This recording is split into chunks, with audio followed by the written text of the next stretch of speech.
Israel के PM Benjamin Netanyahu के खिलाफ आईसीसी यानी इंटरनेशनल क्रिमिनल कोर्ट ने अरेस्ट वारंट जारी किया है, जिसे लेकर दुनिया भर में बहस छिड़ गई है। सवाल उठने लगे हैं कि आईसीसी ऐसा कितना पावरफुल है जो किसी भी देश के प्रधानमंत्री को गिरफ्तार करवा सकता है। सवाल ये भी उठने लगे हैं, क्या इससे पहले कोई राष्ट्राध्यक्ष गिरफ्तार हो चुका है। ऐसे में हम आपको बताने जा रहे हैं कि आईसीसी के पास कितनी पावर है, उसके वारंट में कितना दम है और आईसीसी अब तक कितने लोगों को सजा दिलवा चुका है। सबसे पहले बात करते हैं कि आईसीसी आखिर कितना पावरफुल है। आईसीसी यानी इंटरनेशनल क्रिमिनल कोर्ट का गठन साल 1998 में एक संधि के तहत हुआ था, जो साल 2002 में लागू हो पाई। पिछले 22 सालों में आईसीसी मान्यता और शक्ति की कमी से जूझ रहा है। आईसीसी के पास ना तो कोई अपनी सेना है और ना ही कोई पावर। इसका हेडक्वार्टर नीदरलैंड्स के हेग में स्थित है, जिसे 124 देशों की मान्यता प्राप्त है। यहाँ गौर करने वाली बात यह है कि भारत, अमेरिका और इजराइल इसके सदस्य देश नहीं है। अब सवाल ये है कि आखिर आईसीसी किन मामलों में केस चलाता है।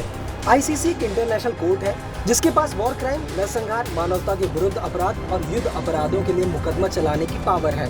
आईसीसी ने गुरुवार यानी 21 नवंबर को इजराइल के पीएम, पूर्व रक्षा मंत्री योआव गैलेंट के साथ साथ हमास के अन्य कमांडर के लिए गिरफ्तारी वारंट जारी किया है। इन पर निर्दोषों के नरसंहार के आरोप हैं। अब सवाल यह है कि आखिर आईसीसी कितने लोगों पर कार्रवाई के आदेश दे चुका है। दरअसल आईसीसी किसी भी मामले में सुनवाई या हस्तक्षेप तब करता है जब संबंधित देश मुकदमा चलाने में असमर्थ हो या चलाना नहीं चाहते हो।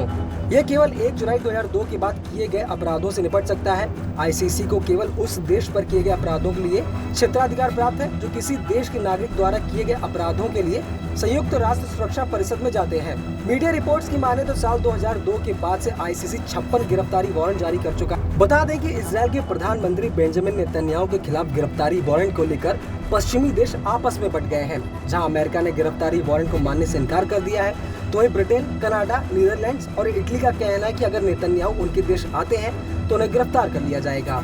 फिलहाल इस खबर पर आपकी क्या राय है, हमें कमेंट करके जरूर बताएं और ऐसी खबरों के लिए बने रहिए न्यूज़ 18 इंडिया ओरिजिनल्स के साथ।